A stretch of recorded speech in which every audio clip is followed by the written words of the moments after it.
Hey, friends, welcome back for another episode of the My Impossible podcast. Today, you're in for a real treat. It's a different episode, different type of episode than we've had here before. I got to welcome Kristy Durso. Kristy is an entrepreneur, a travel agent.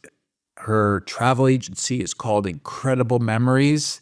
She's an Army veteran, and she is a speaker and advocate in the world of travel for those who have special needs and live with disabilities. She knows firsthand, because of her family situation and her personal situation, what it's like to travel. And she and I share, as you'll hear, some common experiences.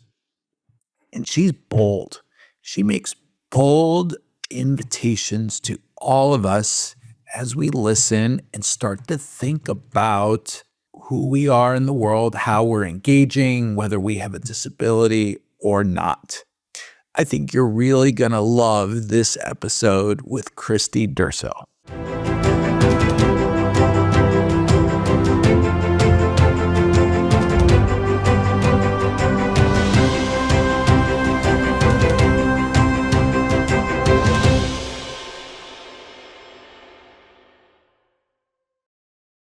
Kristy Durso, welcome to the show. I'm really excited and thankful that you're here today. Thank you. I'm really excited to be here. I've been looking forward to this. You too. So with that, what is your impossible? My impossible is changing the world. I set out to do so. I've been a wheelchair user for about 5 years, and I've been in the travel industry for about 10 years. And for the first 5 years of being in the travel industry, I considered myself an ally and even an accessibility expert, given the fact that I have an invisible disability. We have lots of dietary needs in our house. We have one child who is profoundly cognitively, intellectually disabled, and two other kids who are on the spectrum, and I'm also autistic. So I thought I understood how to take care of people traveling with disabilities.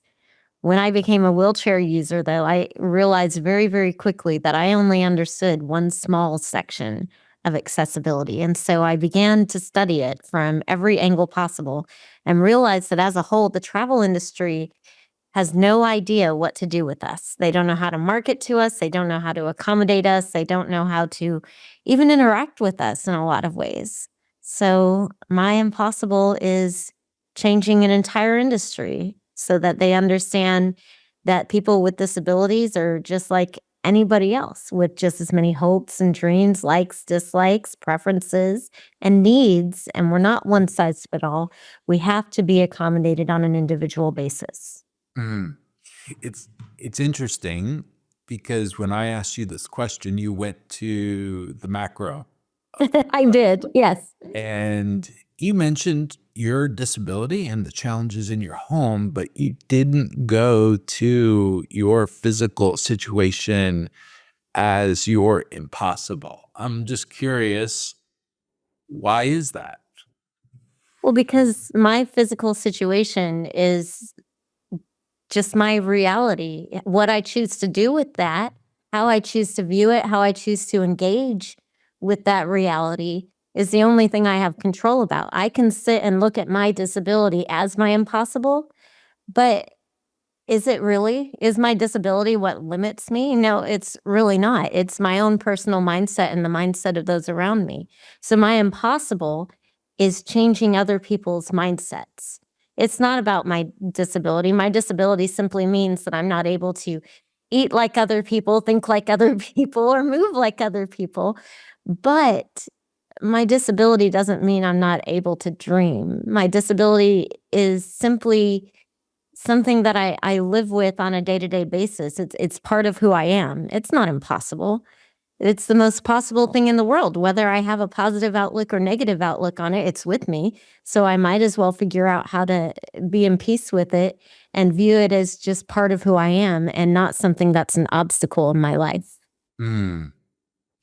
So your transition into life in a wheelchair is similar in a way to mine. We both transitioned as adults. Yes. And just take us even more into your story.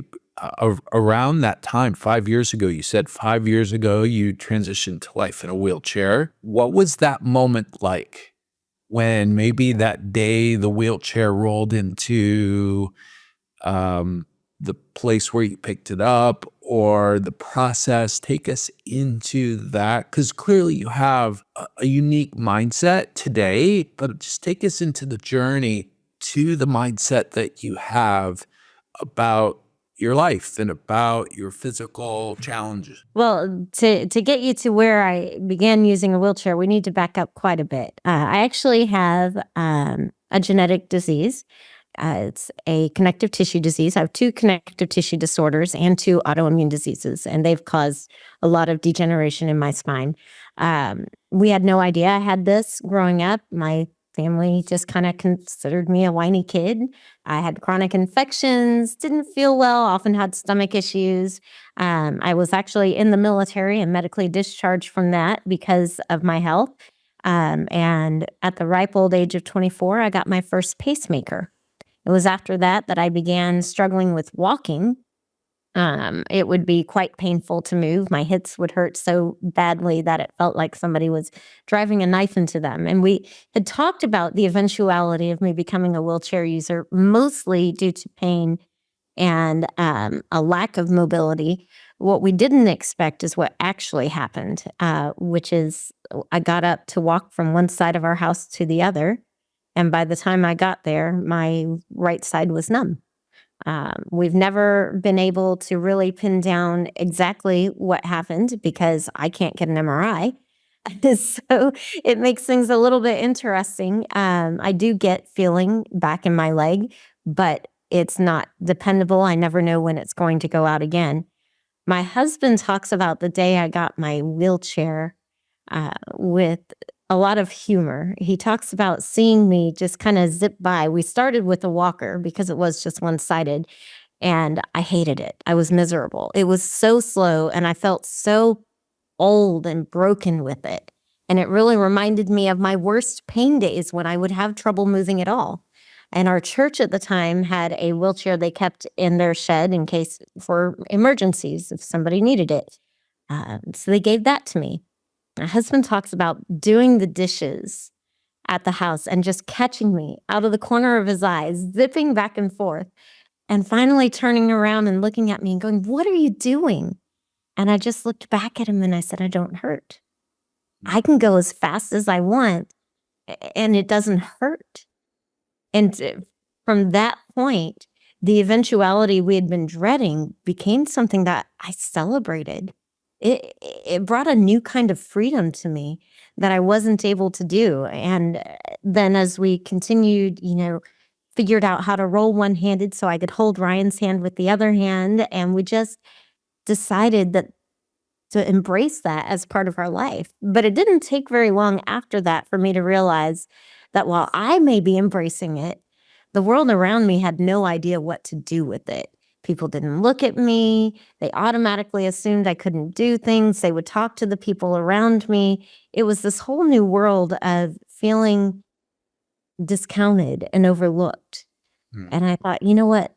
This isn't the way it should be. We've got to make a change. We have to figure out how to do this differently.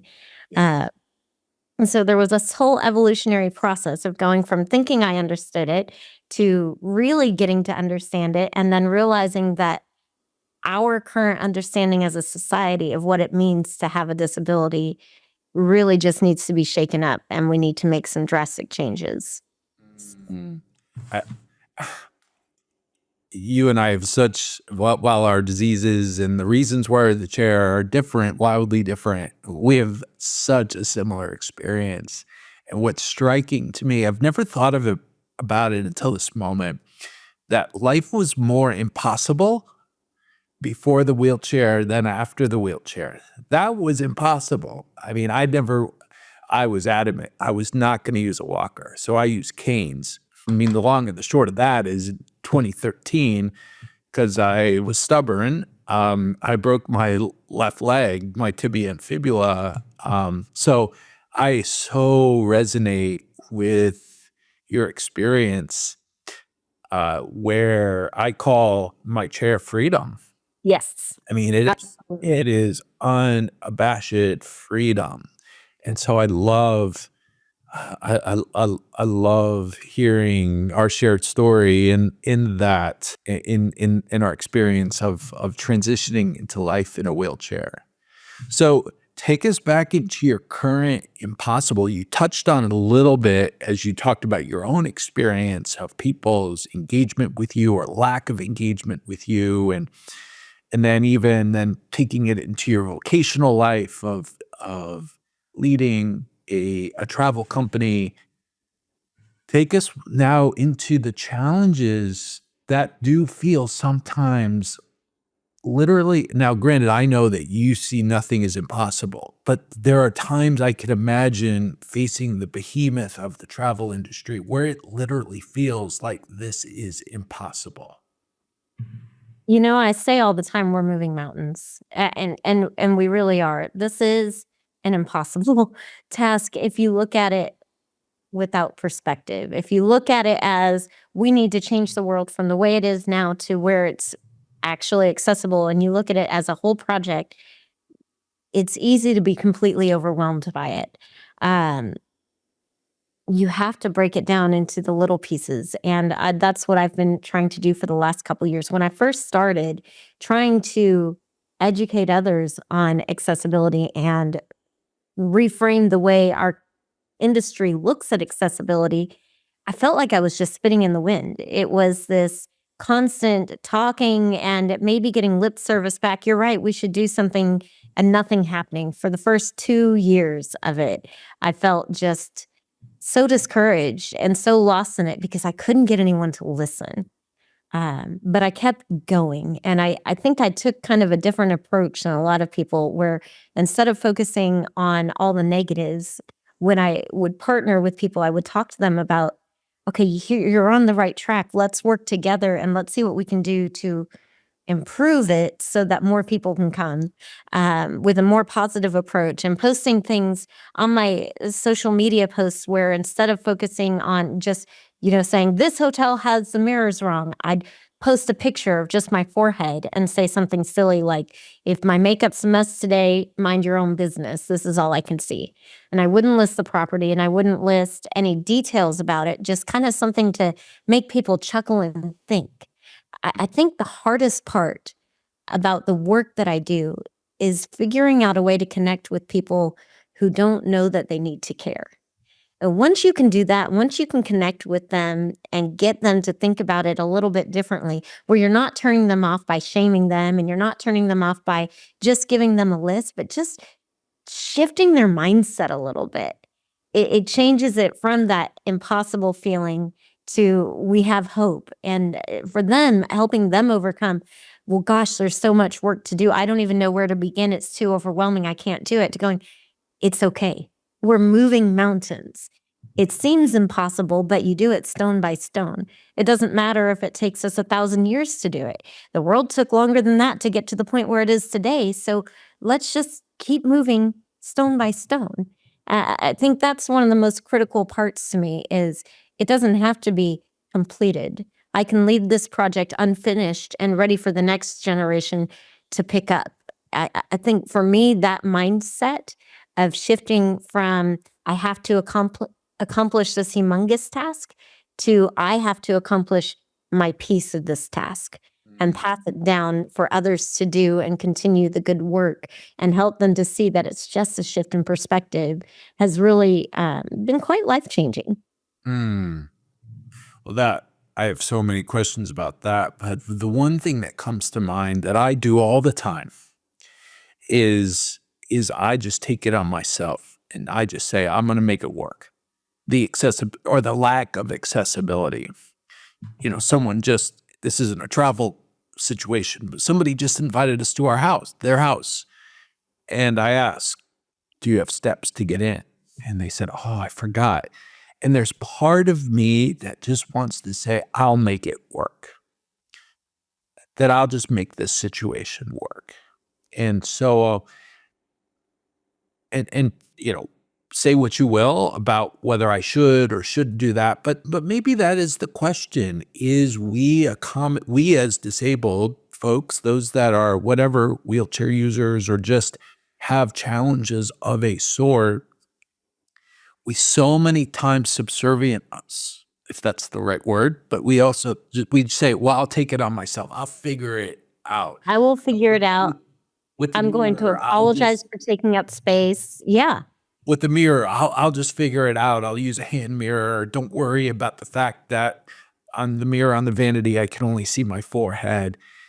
What is our role as those in the community of needing accommodation? What is our role as we are in the world? I think the first and foremost thing, we have to stop apologizing for existing. You know, you hear all the time people saying, "Oh, I'm sorry. I'm sorry. I'm sorry." Okay, I'm not sorry. I need an accommodation. I need an accommodation in order to function at my highest level. And there's no apology required of me to ask for that accommodation. I think as long as we continue to do exactly what you do and what I've done, what all of us have done, we're going to continue to see a world that doesn't understand us. Because the thing that gets lost in that most of the time, when we just say, well, I'll take care of it for myself, we've lost perspective there. We're really, honestly, it's more selfish than anything else, even though we're doing it to not be selfish, but we're only considering ourselves in that moment. Is this the world that we want to live in, where people are only considering themselves in that moment? When I ask about the accessibility, when I go in and I tell the restaurant manager that their restroom has compliance issues because of where they put the trash can or where the soap dispenser is or whatever else, I'm not doing that for me. When I get myself almost thrown out of an airport, I'm not doing that for my personal benefit. If we are going to call ourselves advocates, if we have a goal of making the rest of the world understand people with disabilities, if we want a world that is going to be more compassionate to those with disabilities and more inclusive for those with disabilities, then that is a call to action. We cannot allow ourselves to get in our head and just say, I don't want to be a bother. I don't want to make a fuss. I'll just take care of it for myself. The most important person in those 3 sentences is I. I shouldn't be the one that I'm considering there. It's every single person who comes after me. The mom pushing a stroller for the button on the door. The athlete on crutches, again, for a button on the door. The little girl who's a wheelchair user and is trying to find her independence and can't go to the bathroom by herself because she can't reach the soap. For the wheelchair user who can't hit the buttons next to the elevator because there's a trash can. It's not about my disability. It's about creating more compassion and more forward thinking and more inclusivity. And when we shift our mindset from thinking about, I don't want to be a bother, to I don't want this to bother the next person, it helps us to become better advocates, I think. So essentially there are 2 things kind of to wrap it up and tie it up. Stop apologizing for taking up space because we have a right to exist and to explore the world and experience the world at our level. And think about the long-term impact of just doing it yourself. Who does that ultimately benefit? And if the only person it benefits you is you in that moment, then maybe you need to rethink how you're doing things because it should be about more than just you. It's so powerful, Kristy, because I'm a strong guy. I do have the ability to stand if I need to grab something off a high shelf with help or with support. And so I've never thought, honestly, in the lane, in the vein that you're inviting us to think about is, yeah, Jeff, you could do that. You could stand and look in the mirror, but it's not about you. It's about the one who isn't as strong as you, who can't make it work for themselves. It's about the next person and the next person after that. I love the thought process there. It's life changing. I mean, literally, it is a life changing perspective. And I'm wondering, I have another podcast called The Conversations Leaders Aren't Having. So I'm going to kind of meld them here in our conversation. So, what is the conversation or the invitation? You just gave me an invitation and those listening who are disabled. What's the invitation to a conversation or a thought process that you want these properties, these locations, these restaurants, all of them? What is it that you want that leader and those folks to be thinking about and talking about? I want them to stop looking at disabilities as opportunities to say no and start looking at people with disabilities as customers who deserve the same yes as any other customer. I think that's really kind of what it's about. I do a lot of public speaking now in the travel community, and I get to be on some pretty amazing stages. And I always start the same way, and it's with connecting everyone in the room to their own experience with disability. You know, if you ask a room full of people, especially in the US, if they have a disability, you might get about 20% that'll stand up. If you change the question and you break down each disability, by the time you finish, everybody in the room is standing. Every family has a connection to disability, whether we actively think about it that way or not. And once you show people that they have a personal connection to it, they can begin to care. And then you get to do the really fun part, which is show them how much life there is even with the disability and show them what's possible when an accommodation is actually made. Those are the most important things. If I can change their mindset about what a disability is right from the get-go and change the way they think about it, then I can really push forward almost anything. I'll give you an example of something that we get to do next month. Next month, we'll be going to Beaches, Turks and Caicos in the Caribbean. And this is a trip that Sandals is bringing us out for. Sandals and Beaches are sister companies. Sandals is the adults only. Beaches is the kid-friendly one.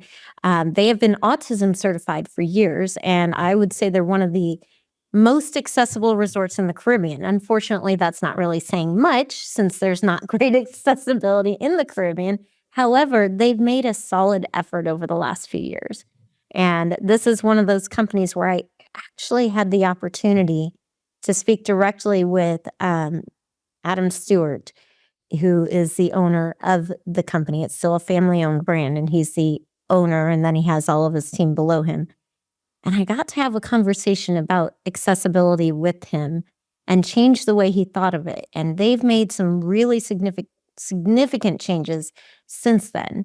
So much so that this last year, I threw out kind of spur of the moment that they needed to do an accessible wedding campaign and show that a wheelchair using bride can still have her dream vision of a wedding, destination wedding. We can dream just as big as anyone else. So next month, my husband and I get to go to Beaches, Turks and Caicos to renew our vows.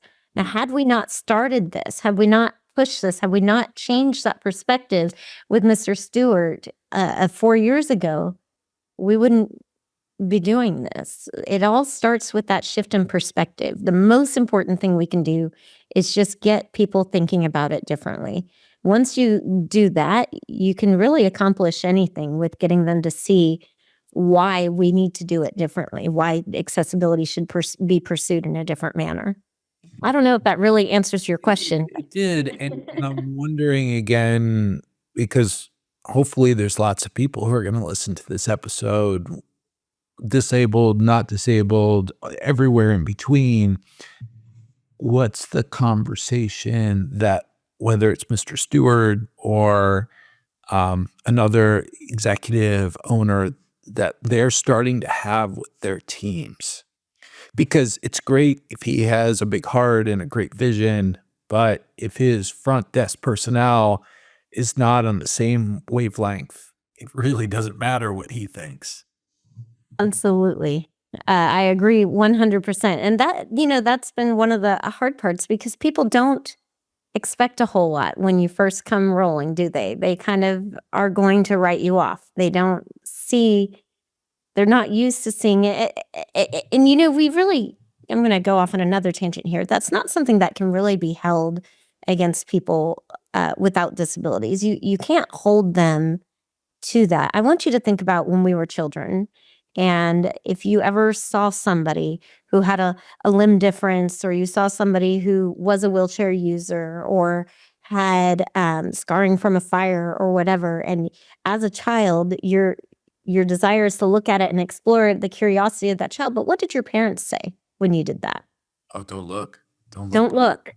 Don't ask questions. Look away.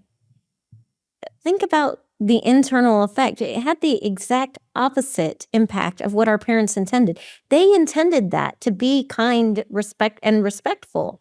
And instead, it created an internal bias against looking at and engaging with people different than us.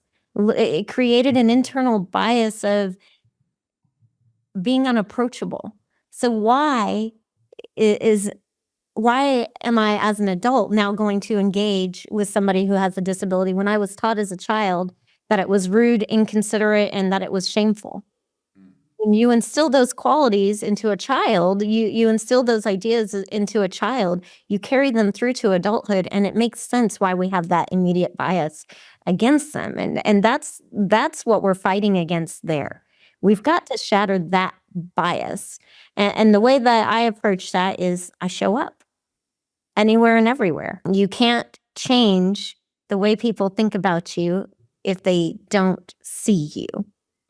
That means that we show up. We're out and about, we're engaging, we're talking, we're living life fully in every way that we can.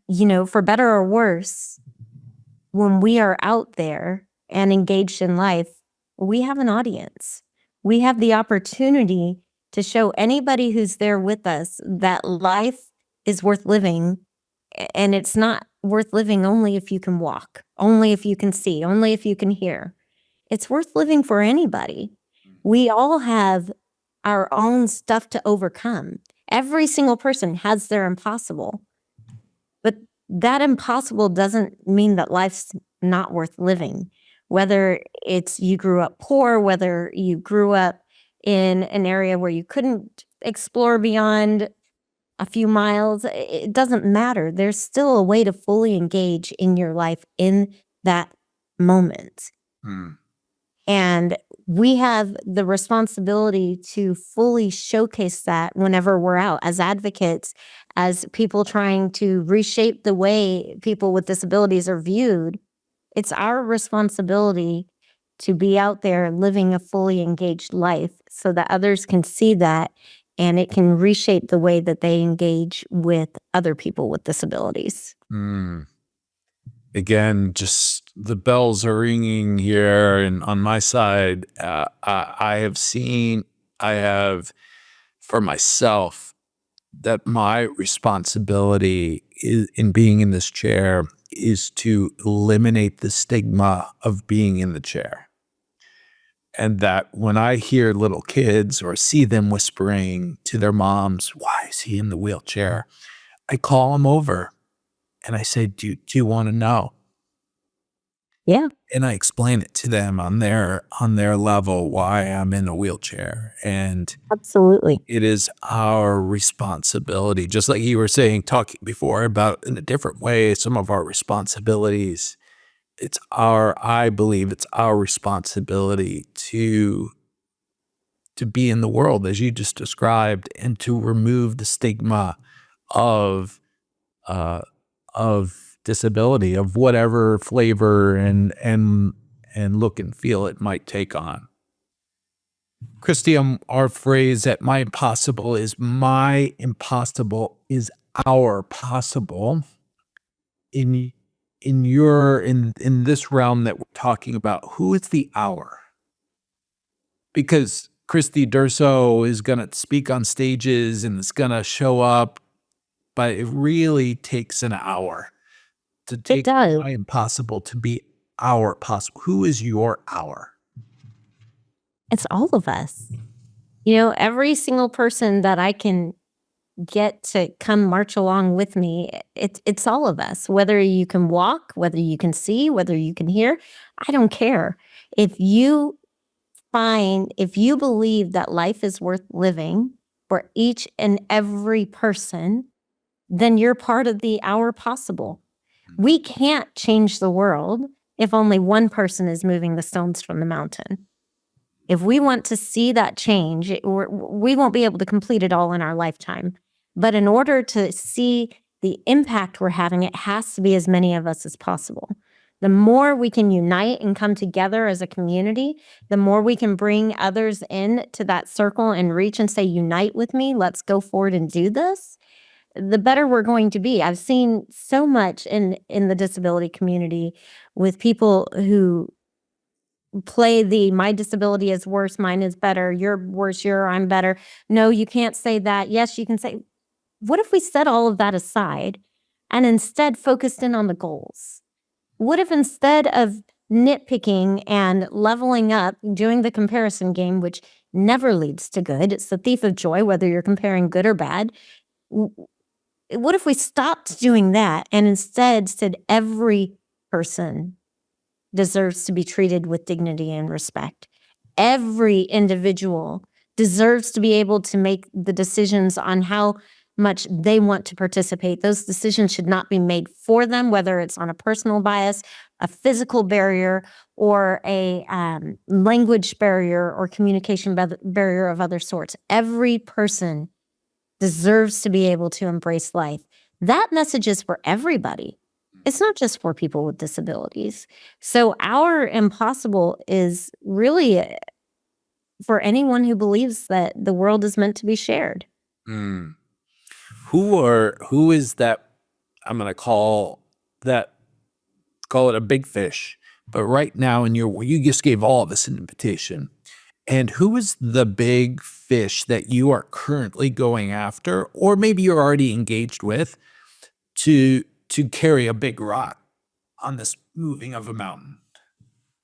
Well, next week I get to speak at Trav Media's IMM conference. It is, I think it's the largest media conference for travel writers in the world. And I am sharing the stage. They did a promotion on LinkedIn a couple weeks ago, and it was my picture with my little travel agency, along with the pictures of editors from CNN, the BBC, New York Times, Washington Post, I think US Travel, and a couple other people, but I don't remember their companies, but they're CEOs of these companies.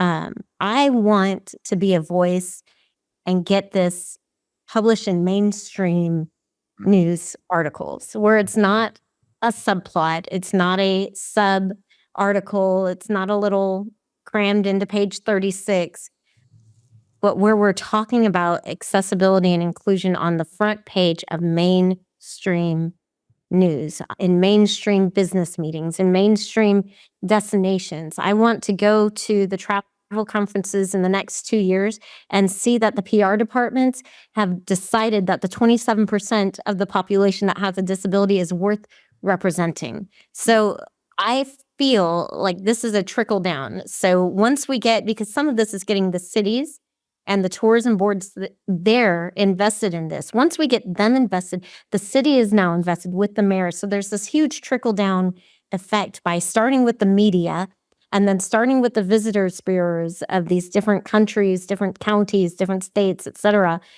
That information is going to trickle down and affect not just the hospitality businesses, but also the day-to-day businesses for the families that live in that city as well. So my goal is to start big so that it can trickle down and hit communities worldwide. I love it. If folks want to know more about you and this work, your agency, your travel agency, where can they find you, Kristy? We have a website for the agency. It's incrediblememoriestravel.com. And then you can also follow me on social media. I'm on LinkedIn, and also Instagram is an easy place to follow. My username is Kristy Goes. Well, we'll put all that in the show notes. Christine, this is a one of a kind so far episode on the show in our early days. And such a gift. Really, I'm so excited from this conversation and about what's possible. And yeah, love your work and so thankful for what you're doing. Well, thank you for having me. It's a real honor to be part of the show, and I can't wait to see where we go in the future.